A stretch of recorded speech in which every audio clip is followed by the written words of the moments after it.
Sabi nila, sa Maynila raw nagsimula ang panayagan.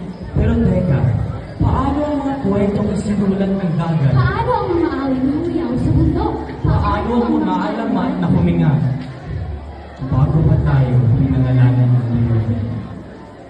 Sa Ilocos, epiko ng Mandilima ang nagsalaysay. Sa Visayas, kanta ng dagat at hangin ang umilingaw-ngaw.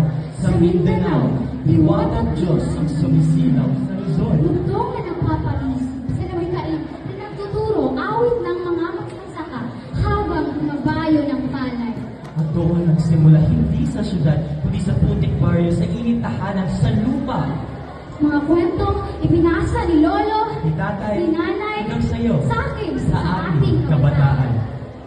At ngayon, tayo, ang kabataang humahawak ng kwento. Pero, Ang meaning.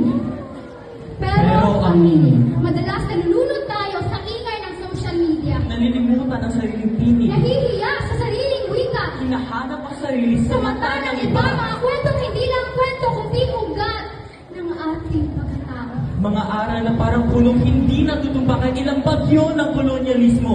Mga Alaala na parang ilaw ng gasera. Nagbibigay liwanag kahit naubos. Kaya, kung tutusin, hindi isa ang tinig ng Pilipinas.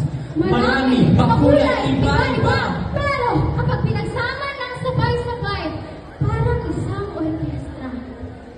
Isang tinig, isang kwento, isang bayanan. Kaya't nalilingon tayo hindi para manatili sa nakaraan, kundi para alalahanin na ang panitikan ng nasyon ay hindi po kung wala ang tinig ng rehiyon. At umaalagaan natin ang mga kwentong iyon para tayong nagtatanim. Sisipon, lalaki, mamumuha. At ang panitikan ng nasyon ay magiging matatag. Buhay at tunay na araw. Mga kabataan, ito ang laban. Sa gitna ng pagkalimot, Sa gitna ng takot, sa gitna ng tanong kung sino tayo, ngunit sisiklab ang pag-asa sa puso't isip ng bawat tao. Dahil sa bawat alamat, kanta, at tula ng ating mga rehiyon, naroon ang susi. Kung paano bubulas, lalakas at titiban. At laging tandaan, Huwag kalimutan. Huwag kalimutan.